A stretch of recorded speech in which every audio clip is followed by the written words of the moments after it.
Good morning दोस्तों। आज हम डिस्कस करेंगे जो मेंसेस के टाइम ब्लड लॉस ज़्यादा होता है उसके क्या क्या कारण हो सकते हैं। पहले मैं ये बताना चाहूँगी आपको जो नॉर्मल ब्लड लॉस है वो कितना होता है। जो नॉर्मल मेंसेस के टाइम ब्लीडिंग होती है कितने दिन तक चलती है और नॉर्मली हर रोज़ कितने पैड चेंज होने चाहिए। जब तक आपको नॉर्मल नहीं पता होगा तो आपको अब नॉर्मल नहीं पता चलेगा। बहुत सारी महिलाओं को पता ही नहीं होता नॉर्मल ब्लीडिंग कितनी होती है, कितने दिन चलती है। अगर उनका डेट 7-8 दिन चलता है उनको अच्छा लगता है, क्योंकि उनका एक मिसकंसेप्शन होता है। उनको लगता है जो ये ब्लड निकल रहा है गंदा ब्लड है, अच्छा ब्लड नहीं है। अगर उनकी डेट पहले 7 दिन चल रही थी, अभी 5 दिन आना शुरू हो गई, जब 3 दिन आ रही है तो उनको टेंशन हो जाता है। उनको लगता है जो गंदा ब्लड हर के महीने बाद निकलता था वो निकल नहीं रहा, वो बॉडी के अंदर जमा हो रहा है, तो टेंशन में आ जाती, फिर डॉक्टर के पास आती है। जबकि अभी उसकी ब्लीडिंग सही हो रही है। जो उसकी ब्लीडिंग पहले 7-8 दिन हो रही थी वो सही नहीं थी। और दूसरी बात, जो ब्लड निकलता है डेट के टाइम, ये गंदा ब्लड नहीं होता, ये अच्छा ब्लड होता है। ये वो ब्लड होता है जो आपकी नसों में हर रोज़ दौड़ता है, तो ये गंदा ब्लड कभी नहीं होता। तो ये चीज़ आपके दिमाग में कभी नहीं आनी चाहिए मेरी ब्लीडिंग कम हो रही है। हो सकता है पहले आपको ब्लीडिंग ज़्यादा हो रही थी, आपको ज्ञान नहीं था, अभी आपकी ब्लीडिंग सही आना शुरू होगी तो ये आपके लिए अच्छा है। ज़्यादा ब्लीडिंग का होना अच्छा नहीं है आपके शरीर के लिए। ब्लीडिंग नॉर्मली होनी चाहिए। अब नॉर्मल ब्लीडिंग कितनी होती है मैं आपको आगे बताऊंगी। जब पहली बार मेंसेस स्टार्ट होती है और 12-13 साल की उम्र होती है, लेकिन आजकल थोड़ा सा चेंज आ गया। आजकल बच्चियों को डेट 10 साल की उम्र के बाद स्टार्ट हो जाती है, किसी को 11 साल में, किसी को 12 साल में। तो ये पहले से शिफ्ट हो गया एज। तो स्टार्टिंग के 1-2 साल में डेट है वो कभी कम आता है, कभी ज़्यादा आता है, कभी सही टाइम पे आ जाता है, कभी सही टाइम पे नहीं आता। स्टार्टिंग में 1-2 साल इसको सेट होने में लगते हैं। 1-2 साल में आपका साइकिल सेट हो जाता है, तो उसके बाद ये चेंज नहीं होता। जो महिलाओं को डेट आती है ये सबको फिक्स टाइम पे नहीं आती है। किसी को 30 दिन में आती है, किसी को 28 में आती है, किसी को 32 में आती है। तो हर का साइकिल अलग अलग है। 21 दिन से कम नहीं होना चाहिए, 35 दिन में ज़्यादा नहीं होना चाहिए। अगर 21 दिन से पहले आपको डेट आ जाती है तो वो भी नॉर्मल नहीं है। अगर आपको डेट 35 दिन के बाद आती है तो वो भी नॉर्मल नहीं है। तो जो साइकिल है 21 से लेकर 35 दिन के अंदर अंदर का होना चाहिए, नॉर्मल रेंज है। तो हर महिलाओं की ये रेंज अलग अलग होती है। किसी का 30 दिन का साइकिल होता है, किसी का 32 दिन का होता है, किसी का 28 दिन का होता है, किसी का 21 दिन का होता है। जो आपको ब्लीडिंग होती है कितने दिन होना चाहिए? ये ब्लीडिंग नॉर्मली 4 से 6 दिन होनी चाहिए। किसी को 4 दिन होनी चाहिए, किसी को 5 दिन, किसी को 6 दिन। अगर ब्लीडिंग 3 दिन से कम होती है तो ये भी ठीक नहीं होता। अगर ब्लीडिंग 7 दिन से ज़्यादा चलती है वो भी ठीक नहीं है। ये तो हो गया दिन, कितने दिन चलनी चाहिए। अब हर रोज कितना ब्लड लॉस होना चाहिए ये भी आपको पता होना चाहिए। जो टोटल ब्लड लॉस होता है मेंसेस के दौरान वो 5 ml से लेके 80 ml तक हो सकता है। अगर 5 ml आपका ब्लड जा रहा है तो वो भी नॉर्मल है। अगर 80 ml ब्लड जा रहा है वो भी नॉर्मल है। अगर 5 से कम ब्लीडिंग होती है आपको मेंसेस के दौरान वो ठीक नहीं है। अगर 80 ml से ज़्यादा ब्लड लॉस हो जाता है आपको मेंसेस के दौरान वो भी ठीक नहीं है। जो एवरेज ब्लड लॉस होता है वो 35 ml के आसपास होता है। तब आपको कैसे पता चलेगा जो आपको ब्लड लॉस हो रहा है वो सही मात्रा में हो रहा है या नहीं हो रहा, ज़्यादा तो नहीं हो रहा, कम तो नहीं हो रहा, ये कैसे पता चलेगा? पहला पॉइंट, जो नॉर्मली मेंसेस 4-5 दिन होती है, किसी को पहले दिन ब्लीडिंग ज़्यादा होती है, किसी को दूसरे दिन होती है और 30 से चौथे दिन तो ब्लीडिंग कम हो जाती है। अगर आपको ब्लीडिंग पानी की तरह आ रही है इसका मतलब आपका ब्लड लॉस ज़्यादा हो रहा है। अगर आप हर 2-2 या 3-3 घंटा में पैड चेंज कर रहे हो, पैड भीग के आप चेंज करी जा रहे हो, तो भी आपको ब्लीडिंग ज़्यादा हो रही है। अगर आपको लाल ब्लड आ रहा है एकदम तो भी ब्लीडिंग ज़्यादा हो रही है। अगर आपको क्लॉट्स निकल रही है, खून की डलियाँ निकल रही है, तो भी आपको ब्लीडिंग ज़्यादा हो रही है। नॉर्मली खून की डलियाँ नहीं निकलती है। जो एक एवरेज पैड होता है जब वो पूरा भीग जाता है तो उसको भीगने के लिए 5 ml ब्लड लगता है। अगर आप दिन में 4 बार पैड चेंज कर रहे हो, एक पैड को भीगने के लिए 5 ml ब्लड लगता है। तो 4 पैड को बिकने के लिए कितना ब्लड लगेगा? 20 ml लगेगा। तो अगर आप 4 दिन तक 4 पैड चेंज कर रहे हो तो टोटल ब्लड लॉस कितना हो गया? 80 ml हो गया। तो 80 ml तो ब्लड लॉस होना ज़्यादा ही है। अगर आप 4 से भी ज़्यादा पैड चेंज कर रहे हो तो आप उस हिसाब से कैलकुलेट कर लीजिए आपका टोटल ब्लड लॉस कितना हो रहा है। अगर आपका खून कम हो रहा है ज़्यादा ब्लीडिंग से तो भी आपका ब्लड लॉस ज़्यादा हो रहा है। अगर आपको लगता है आपकी ब्लीडिंग बहुत ज़्यादा हो रही है और आप हीमोग्लोबिन भी कम आ रहा है तो सच में आपको ब्लीडिंग ज़्यादा हो रही है। तो ये कुछ पॉइंट्स है जिससे आप आइडिया लगा सकते हो आपका जो ब्लड लॉस है 80 ml से ज़्यादा तो नहीं है। अब इस ब्लड लॉस ज़्यादा होने के क्या क्या कारण हो सकते हैं? पहला कारण होता है प्रेगनेंसी।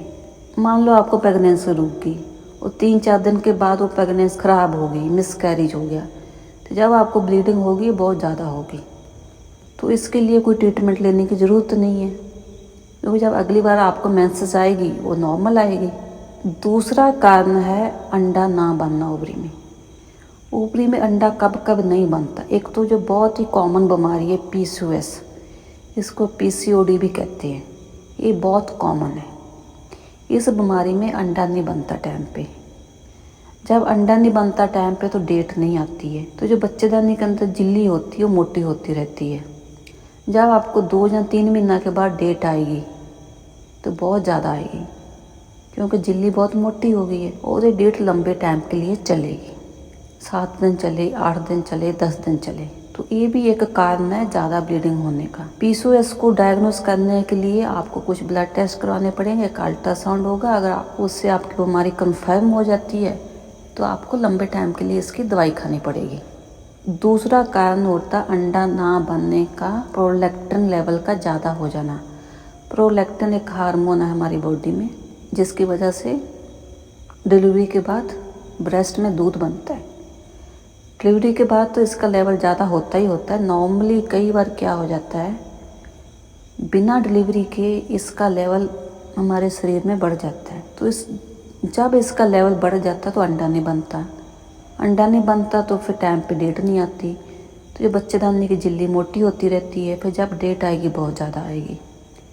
तो इसका भी आपको लेवल चेक करवा लेना चाहिए। अगर इसका लेवल ज़्यादा तो इसकी एक मेडिसिन आती है, वो खाने से ठीक हो जाता है।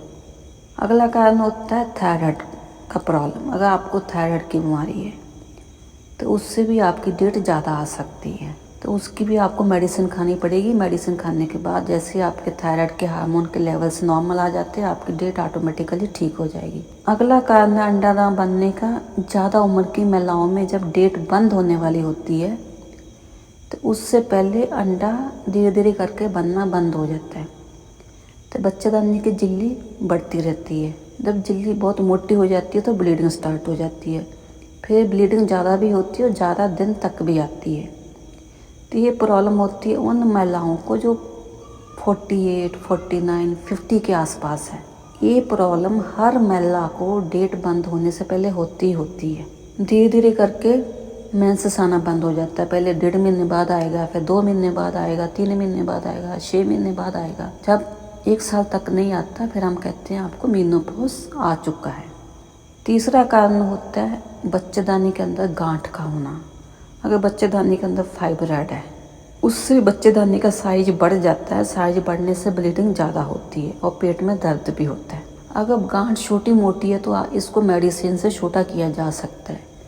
अगर गांठ बहुत बड़ी होगी जहाँ उसके ऊपर मेडिसिन काम नहीं कर पा रही तो आप गांठ को निकलवा सकते हो।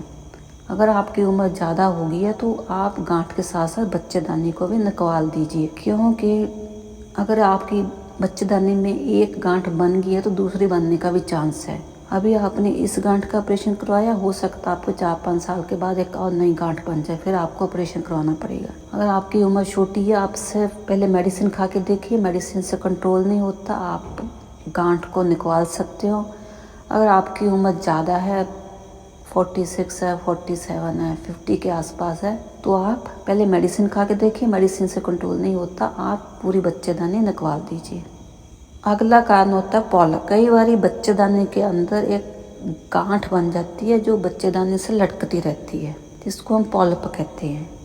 अगर ये पॉलिप बन गया आपकी बच्चेदानी के अंदर तो भी आपको ब्लीडिंग ज़्यादा होगी। तो इस पॉलिप के लिए कोई मेडिसिन नहीं होती है, इस पॉलिप को सर्जरी से निकाल दिया जाता है। उसके बाद आपकी डेट सही आती है। बच्चेदानी के अंदर एक दूरबीन डाली जाती है जिसको हिस्ट्रोस्कोप बोलते हैं, उससे पॉलिप को काट के बाहर निकाल दिया जाता है। अगला कारण होता है एडिनोमायोसिस। एडिनोमायोसिस एक बीमारी होती है जिसकी वजह से बच्चेदानी का जो साइज है वो बड़ा हो जाता है। जब बच्चेदानी का साइज बड़ा हो जाता है तो ब्लीडिंग ज़्यादा होती है और धीरे धीरे करके ब्लीडिंग बढ़ती रहती है और ब्लीडिंग के साथ साथ पेट में दर्द भी होता है। ये दर्द डेट आने से पहले ही स्टार्ट हो जाता है, डेट के टाइम पे रहता है और डेट जाने के बाद भी 4-5 दिन रहता है और नीचे पेट में आपको दबाने पे दर्द होगा। एडिनोमायोसिस की जो बीमारी होती है इसको पहले हम मेडिसिन दे के ठीक करने की कोशिश करते हैं हम लोग। अगर आप मेडिसिन किसी वजह से नहीं लेना चाहते, जहाँ आपको मेडिसिन कॉस्टली लगता है, जहाँ आपको लगता है मैं डेली मेडिसिन नहीं खा सकती, तो एक कॉपर्टी जैसा एक डिवाइस होता है जिसको हम मरीना बोलते हैं, तो उसको बच्चेदानी के अंदर रख दिया जाता है तो उससे भी ब्लीडिंग कम हो जाती है। और ये डिवाइस बच्चेदानी के अंदर 5 साल के लिए लगाई जाती है। 5 साल के बाद आप फिर चेंज करवा सकते हो। अगर आपकी उम्र ज़्यादा होगी, आपको बच्चेदानी अभी नहीं चाहिए, तो आप ऑपरेशन करके बच्चेदानी को निकाल दीजिए। नेक्स्ट कारण है इन्फेक्शंस। अगर आपके यूट्रस में, आपकी ओवरी में, आपकी ट्यूब में इन्फेक्शन है तो भी आपको ब्लीडिंग ज़्यादा होगी। अगर आपके बच्चेदानी में टीबी की बीमारी हो गई है तो भी आपको ब्लीडिंग ज़्यादा होगी। तो इन्फेक्शंस को और टीबी को मेडिसिन से ठीक किया जाता है। टीबी के लिए आपको लंबी दवाई खानी पड़ेगी 6 या 9 महीना के लिए।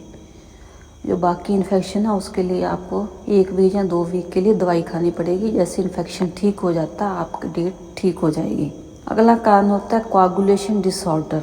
जो हमारा ब्लड होता है इसकी एक टेंडेंसी होती है जमने की। जब हमारी बॉडी में कहीं भी चोट लगती है, कोई कट जाता है, पहले शुरुआत में ब्लड निकलता है, उसके बाद धीरे धीरे ब्लड निकलना बंद हो जाता है। ये क्यों बंद हो जाता है? हमारी जो ब्लड है उसके अंदर एक केमिकल्स होती है जिसकी वजह से ब्लड निकलना बंद हो जाता है। अगर ये सिस्टम जहाँ केमिकल्स ठीक से काम नहीं करेंगे तो ब्लड निकलता रहेगा। आपको कहीं भी छोटी सी चोट लगेगी, ब्लड निकलना बंद नहीं होगा, निकलता रहेगा। जब आप ब्रश करोगे आपके कई बार दांतों से भी खून आना शुरू हो जाता है।